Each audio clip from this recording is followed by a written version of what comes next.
ગીર અને ગીર સોમનાથ પંથકમાંથી ખેડૂતોને ગોળ ઉત્પાદકો માટે ખૂબ જ સારા સમાચાર સામે આવ્યા છે। ગુજરાત સહિત દેશના બજારોમાં ગોળની માંગમાં વધારો થયો છે અને જેના કારણે ગોળના ભાવ પણ જબરજસ્ત તેજી સાથે વધી રહ્યા છે। ઉત્પાદકોને ભાવમાં છેલ્લા 5 વર્ષથી સૌથી મોટી ઊંચાઈ જોવા મળી રહી છે। આવો જોઈએ આ વિગતવાર માહિતી કે જેમાં સૌરાષ્ટ્રમાં ગીર અને ગીર સોમનાથ વિસ્તારમાં કૃષિ માટે ખૂબ મહત્વનું છે। અહીં શેરડીની ખેતી માટે મોટી સંખ્યામાં લોકો ગોળ બનાવવાનો વ્યવસાય કરે છે। હાલમાં બજારમાં ગોળની માંગ વધતા ભાવમાં સતત તેજી જોવા મળી રહી છે।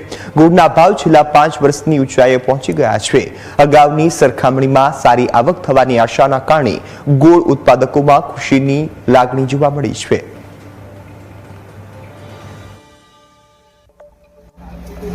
અત્યારે ખેડૂતોને 3000 થી નીચે શેરડી પણ પોસાતી નથી, કારણ કે હાલની એટલી બધી ખાતર અને બિયારણની એટલી બધી મોંઘવારી છે, મજૂરી પણ ખૂબ વધી છે અને આ જે વિસ્તાર છે એ શેરડીની અંદર ખૂબ ભૂંડ અને રોજનો પણ ખૂબ ત્રાસ છે। ખેડૂતો એનાથી પણ ત્રાસીમામ થઈ ગયા છે।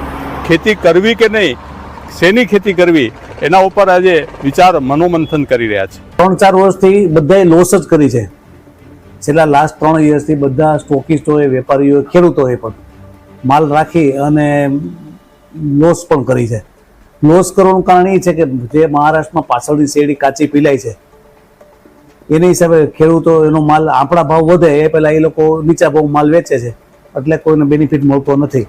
પણ સરકારની એવી પણ રજૂઆત છે કે ગોળમાં દર વર્ષે મહારાષ્ટ્ર અને પૂનામાં ખેરગાંવ પૂનામાં જે સુગંધ નાખીને ગોળ બને છે એ એક રોકવાની જરૂરિયાત છે। ખેડૂતોને અત્યારે તો શું લાગે, ખેડૂતોના ઘરમાં તો અત્યારે કોઈ પાસે ગોળ નથી। સમજો, ગોળ છે એ વેપારીઓ પાસે ઓછો ગોળ છે, એટલે તો આ ભાવ અછતના ભાવ છે, એટલે ગોળની શોર્ટેજ છે। પણ આ ભાવ ખેડૂતો અત્યારે આનંદમાં છે કે જો આ ભાવ જળવાઈ રહે તો શેરડીના પણ સારા ભાવ મળે, તો આ ભાવ જળવાવા નથી। આ ભાવ કોઈ કાયમી ભાવ નથી, આ ટેમ્પરરી ભાવ છે।